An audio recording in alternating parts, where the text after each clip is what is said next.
नमस्कार मित्रों, आपका स्वागत है मेरे YouTube चैनल में। आज के वीडियो में मैं आपके लिए लेकर आई हूँ शब्द विचार भाग 2। शब्द विचार भाग 1 में मैंने आपको शब्द और उनका वर्गीकरण समझाया, जिसमें अर्थ के आधार पर और प्रयोग के आधार पर शब्द के भेद मैंने आपको बताए। और आज के वीडियो में मैं आपको उत्पत्ति के आधार पर शब्द के भेद और रचना या बनावट के आधार पर शब्द के भेद बताऊंगी। अगर आपने मेरा शब्द विचार भाग 1 वीडियो नहीं देखा है तो उसका लिंक मैंने अपने डिस्क्रिप्शन बॉक्स में डाल दिया है, उससे आप लोग देख सकते हैं। तो आइए शुरू करते हैं उत्पत्ति के आधार पर शब्द के भेद।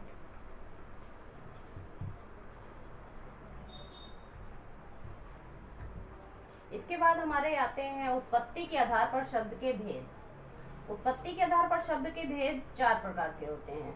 पहला तत्सम शब्द, दूसरा तद्भव शब्द, तीसरा देशज शब्द और चौथा विदेशज शब्द। तो सबसे पहले हम लोग देख लेते हैं तत्सम शब्द किसे कहते हैं। ऐसे शब्द जिनकी उत्पत्ति संस्कृत भाषा में हुई, वे हिंदी भाषा में बिना किसी परिवर्तन के प्रयोग में आने लगे। ऐसे शब्द तत्सम शब्द कहलाते हैं, जो सिर्फ संस्कृत में ही प्रयोग होते हैं। जो शब्द वो बदले नहीं जाते हैं, वो हिंदी में भी अगर लिखते हैं हम तो संस्कृत में ही लिखते हैं वो। जैसे कि कुछ शब्द हैं पुष्प, पुस्तक, पृथ्वी, क्षेत्र, कार्य, मृत्यु, अग्नि, फल, नदी, विद्या आदि। ये सब जो शब्द हैं जो संस्कृत में संस्कृत में ही इनकी उत्पत्ति हुई थी और इनमें कोई परिवर्तन नहीं हुआ, ये ऐसे ही लिखे जाते हैं, तो इन्हें क्या कहते हैं हम लोग? तत्सम शब्द कहते हैं। इसके बाद हमारा नंबर 2 आता है तद्भव शब्द। ठीक है, तद्भव शब्द क्या होते हैं? ऐसे शब्द जिनकी उत्पत्ति संस्कृत भाषा में हुई थी लेकिन वो रूप बदल कर हिंदी में आ गए, ऐसे शब्द तद्भव कहलाते हैं। जैसे दुग्ध का हो गया दूध, जो ये दूध है ये हमारा तद्भव हो गया। दुग्ध क्या हो गया?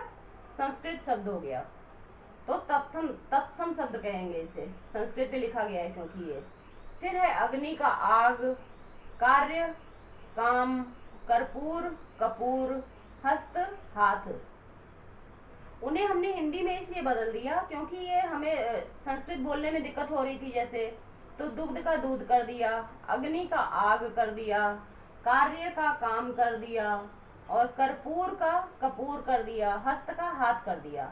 तो जो ये हिंदी वाले शब्द हैं ये हमारे तद्भव हैं और ये जो संस्कृत में लिखे हुए हैं ये हमारे तत्सम शब्द हो गए। इसके बाद हमारा आता है देशज शब्द। तीसरा हमारा है देशज शब्द। जो शब्द क्षेत्रीय प्रभाव के कारण परिस्थिति व आवश्यकता अनुसार बनकर प्रचलित हो गए वे देशज शब्द कहलाते हैं। जो कि क्षेत्र के प्रभाव, जैसे हर गांव में अलग अलग तरीके की भाषा बोली जाती है, तो उस हिसाब से जैसे शब्द बने वो प्रचलित हो गए। आवश्यकता के अनुसार जैसे लगा, उन्होंने जैसे बोला वैसे ही प्रचलित हो गए। जैसे कि सर में बांधने वाला कपड़ा उन लोगों ने पगड़ी बोल दिया तो उसका शब्द पगड़ी बन गया। गाड़ी हो गया, थैला हो गया, पेट, खटखटाना, डिबिया, लोटा, ये सब देशज शब्द के अंतर्गत आते हैं। फिर है नंबर 4 विदेशज या विदेशी शब्द। जो शब्द विदेशियों के संपर्क में आने पर विदेशी भाषा से हिंदी में आए वे शब्द विदेशज या विदेशी शब्द कहलाते हैं। जैसे अंग्रेजी भाषा से क्या आया? हॉस्पिटल, डॉक्टर, बुक, रेडियो, तो ये सारे शब्द क्या हो गए? अंग्रेजी भाषा से आए हुए विदेशी शब्द। अब फारसी भाषा में से क्या आया? आराम, अफसोस, किनारा, गिरफ्तार, ये सब ऐसे शब्द हैं जो हम लोग नॉर्मल घर में या आपस में बात करते समय ये सब चीजें बोलते रहते हैं शब्द, लेकिन हमें ये पता नहीं होता कि ये शब्द कहाँ से आए हैं। फिर उसके बाद है अरबी शब्द। अरबी भाषा से कौन से शब्द आए हैं? असर, किस्मत, ख्याल, दुकान, औरत। फिर तुर्की भाषा में से कौन से शब्द आए हैं? तुर्की भाषा में से आप एक चीज का ये ट्रिक लगा सकते हो कि जो लड़ाई वाले शब्द होते हैं वो तुर्की भाषा में से आए हैं। जैसे तोप, काबू, तलाश, चाकू, बेगम, बारूद। फिर चीनी भाषा में से कौन से शब्द आए? चीन से चाय, चीनी। पुर्तगाली भाषा में से कौन से आए? कमीज, साबुन, अलमारी, बाल्टी। ये सब जो है तो पुर्तगाली भाषा में से आए। इसके बाद ये हमारा हो गया उत्पत्ति के आधार पर शब्द के भेद 4 प्रकार के। इसके बाद हमारा आता है रचना के आधार पर शब्द के भेद। इसके बाद आते हैं रचना या बनावट के आधार पर शब्द के भेद। रचना या बनावट के आधार पर शब्द के 3 भेद होते हैं, 3 प्रकार होते हैं, रूढ़ शब्द, यौगिक शब्द और योग रूढ़ शब्द। तो सबसे पहले हमारे आते हैं रूढ़ शब्द। ऐसे शब्द जो किसी विशेष अर्थ को प्रकट करते हैं लेकिन उनके टुकड़े कर दिए जाएं तो वो निरर्थक हो जाते हैं। मतलब कि जैसे ही शब्द हमने ले लिया जल। जल शब्द बहुत ही विशेष शब्द है क्योंकि जल के बिना तो जीवन नहीं है। लेकिन अगर इनके टुकड़े कर दिए जाएं, मतलब कि जा अलग कर दिया जाए और ला अलग कर दिया जाए, तो ना तो जा का कोई मतलब रह जाता है और ना ही ला का कोई मतलब रह जाता है। निरर्थक मतलब कोई अर्थ नहीं रह जाता उनका। ठीक है, तो ऐसे शब्द क्या कहलाते हैं? ऐसे शब्द रूढ़ शब्द कहलाते हैं। इसके बाद हमारा आता है सेकंड नंबर है यौगिक शब्द। यौगिक शब्द क्या होते हैं? ऐसे शब्द जो किन्हीं 2 सार्थक शब्दों के मेल से बनते हैं वे शब्द यौगिक शब्द कहलाते हैं। इन शब्दों के खंड भी सार्थक होते हैं।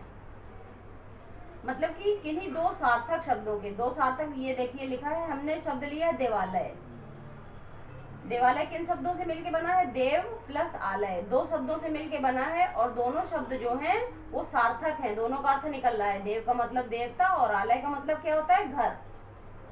फिर उसके बाद हमारा आता है राजपुरुष। राज प्लस पुरुष, ठीक है, राज का भी मतलब होता है और पुरुष का भी मतलब होता है। हिमालय, हिम का मतलब भी होता है और आलय का मतलब भी। हिम का मतलब बर्फ और आलय का मतलब घर। देवदूत, देव का मतलब देवता और दूत का मतलब दूत, जो संदेश पहुंचाते हैं उन्हें दूत कहते हैं। तो मतलब कि इसका भी अर्थ हो रहा है और इसका भी अर्थ हो रहा है, दोनों का अर्थ निकल रहा है।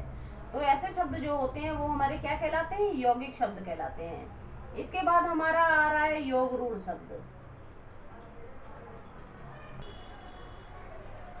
इसके बाद हमारा आता है योग रूढ़ शब्द। ऐसे शब्द जो किन्हीं 2 शब्दों के योग से बने हों एवं बनने पर किसी विशेष अर्थ का बोध कराते हों वे शब्द योग रूढ़ शब्द कहलाते हैं। जैसे हमने शब्द ले लिया है लंबोदर, पंकज, दशानन और जलज। इसकी पहचान की एक ट्रिक और है कि बहुब्रीहि समास के जितने भी उदाहरण होते हैं सब हमारे योग रूढ़ शब्द होते हैं। ठीक है, तो मान लीजिए लिखा है यहाँ पे लंबोदर, तो इसका मतलब क्या होता है? लंबा है जिसका उदर, मतलब कि पेट जिसका बड़ा है बहुत, वो कौन है? इसका विशेष अर्थ का क्या मतलब है? विशेष अर्थ का बोध कराते हैं। क्या मतलब हो गया इसका? गणेश। जिनका पेट बहुत बड़ा है वो है गणेश। फिर है पंकज, जल में जन्म लेने वाला। क्या होता है? जल में कौन पैदा होता है? जल में कमल। फिर है दशानन, 10 आनन, पढ़ने से पता चल रहा है 10 हैं जिसके आनन, मतलब 10 हैं जिसके सिर। किसके सिर है? 10 हैं रावण के। मतलब कि तीसरा एक अर्थ, विशेष अर्थ प्रकट कर रहा है, वो हमारा योग रूढ़ शब्द कहलाते हैं। जलज, जल में जन्म लेने वाला, क्या है? कमल। ये हमारे हो गए आपके रचना के आधार पर शब्द के भेद। तो यहीं पे हमारा शब्द विचार का जो है टॉपिक वो यहीं समाप्त होता है। अगर आपको मेरा वीडियो अच्छा लगा हो तो लाइक करिए, शेयर करिए, कमेंट करिए, और अगर आप मेरा वीडियो पहली बार देख रहे हैं तो सब्सक्राइब करना ना भूलिए। धन्यवाद।